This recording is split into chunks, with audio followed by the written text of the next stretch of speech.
This morning in Parakia, we board the ferry to take us to Naxos. Naxos is the largest of the Cycladic islands, about 25 miles long and 19 miles wide. It's home to about 20,000 people, with many more than that during this tourist season. The Seajet ferry should take 30 minutes to get from Parakia to Naxos Kora, but because of this being the end of the season, our ferry made a stop in Mykonos, which added another hour and a half, much to our consternation and confusion. But we finally made it to Naxos Kora. The main town on every island is called Kora. We check into the Naxian collection, which is just that, a collection of villas. We check out the views from our villa's several decks. This beach between us and the Kora is popular with windsurfers.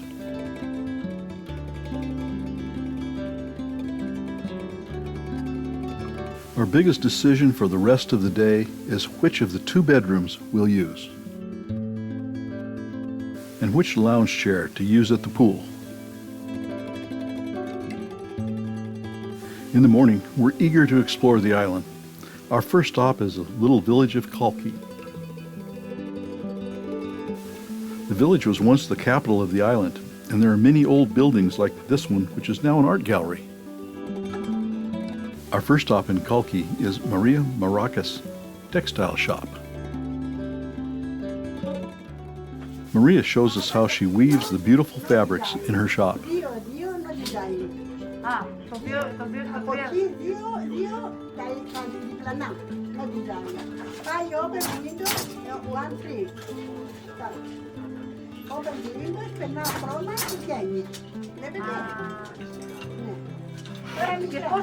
Sherry can't resist and buys a souvenir.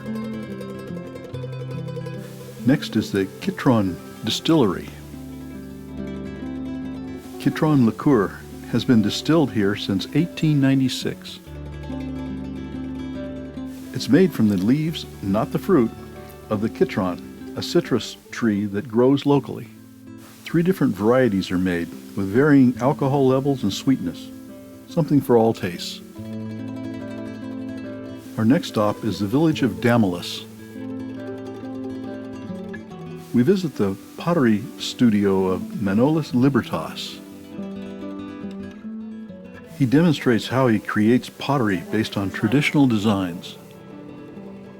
The first time he put it only the clay like this for one night, 8 hours, 1000 degrees.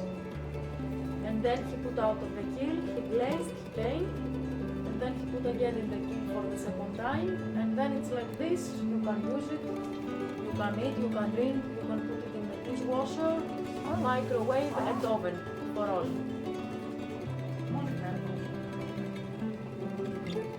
This is for the red clay. The white clay, he put the first time in electric kiln and the second time with wood and fire. And all the pieces have got black lines from the smoke. Manolis demonstrated this unique cycladic design. The siphon pitcher can fill itself. It's a short walk from the pottery studio to the center of the village. The architecture is just like we experienced on Paros. The pride of the village is this olive press, built sometime before 1850 and in use up to 1961. After the mill crushes the olives, the press squeezes out the olive oil. It's mid-afternoon when we make it to our last stop, the town of Filoti. More whitewashed buildings with blue doors, windows, and shutters. As we walk to our lunch stop, we spot some attractive street art. We enjoyed an excellent lunch of Naxian specialties at the Nicholas restaurant. We have our guide Kyriaki to thank for a great day. As we drive back to the Kora and our villa, we get a preview of tomorrow, looking north to the marble quarries near Kinidaros. Marble is so plentiful that property lines are marked with dry laid walls of it. The mountain in the background is Mount Zeus. It's the highest point in the Cyclades at 3,290 feet. Terraced farms grow grapes, olives, and vegetables. We had some Naxian potatoes at lunch, which were excellent. They get 2 crops a year here. The brown fields are wheat. Then we're back at the Naxian collection. Since we had a late lunch, we decided to top off the day with drinks and hors d'oeuvres in the bar instead of dinner. In the morning, on the way to Kinidaros, we learned some more about Naxos. This village of Milanos is one of the oldest on Naxos. Farmers settled here because the dark soil was good for olives and fruit trees. Nearby is the oldest tower house on Naxos. They're all over the island, but this one was built by a Venetian nobleman in the 14th century. A fire on the tower was used to alert people of approaching invaders or pirates. From these hills, we get a panoramic view of the Naxos Kora and across the channel to Paros. It's a good thing we had a light breakfast. We're stopping at a traditional bakery. Here, tradition means a wood-fired oven. The fresh baked bread smells so good. But it's not just bread, but all kinds of savory and sweet pastries. We get a sampler with a little bit of everything, and there's enough to save for later. We see a lot of these small chapels, mostly on the tops of hills.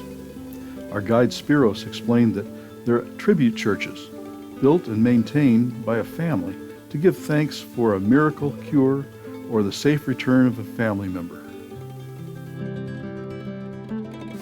Naxos is the greenest of the Cyclades, due to the moisture captured by Mount Zeus.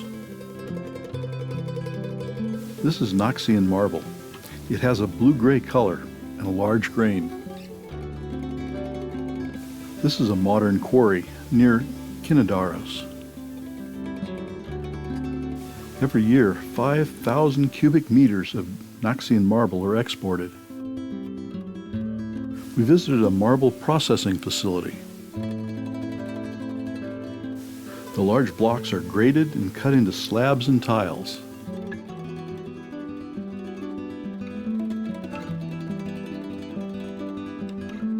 As you'd expect, the cemetery nearest the quarry makes good use of the finest marble that the quarry produces.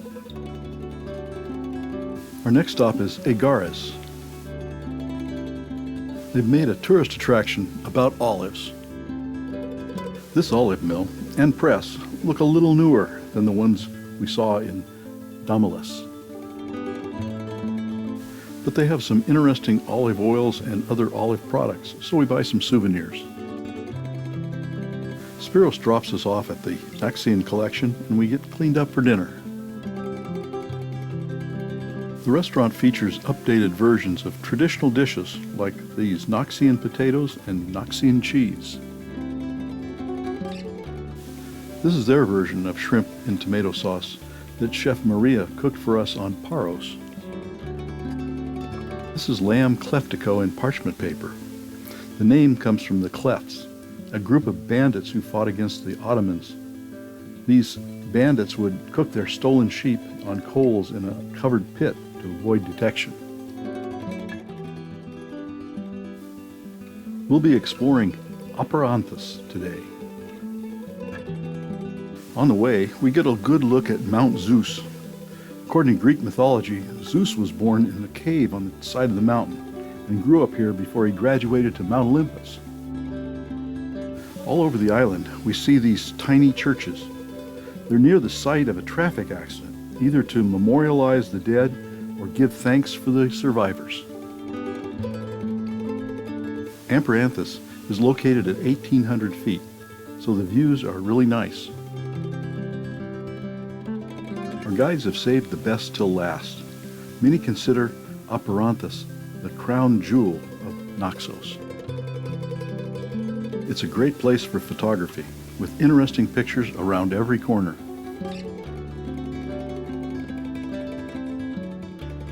Our guide Kate must have thought we looked a little undernourished. We stopped to sample some Naxian cheese and cured meats. Then it's back into the streets for more pictures. Tradition says that the village was founded in the 10th century by settlers from Crete. This origin is borne out by the Cretan dialect spoken here by the residents. Another thing that strikes you is how non-commercial everything is. There are just a few tourist shops clustered at the entrance to the village. Small cafes scattered through the village feel like natural parts of the neighborhood.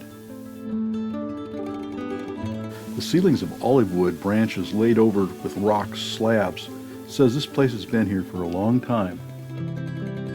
The inscriptions on the walls add to this feeling. The cutwork curtains are traditional to this village. We stopped by a traditional bakery.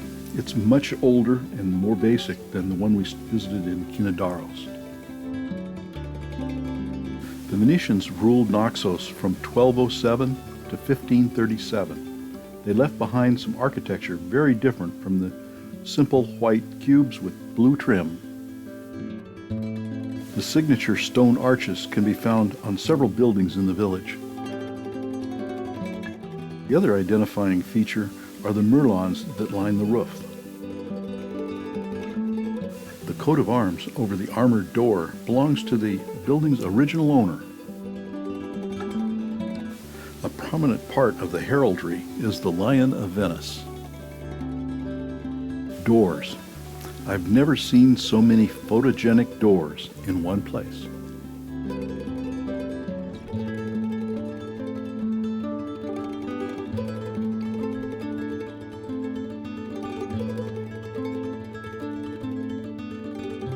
Kate says it's lunchtime. We must stop at Amagino's Taverna for some real Naxos fare. Kate orders some of her favorites and then pours us some Naxian wine.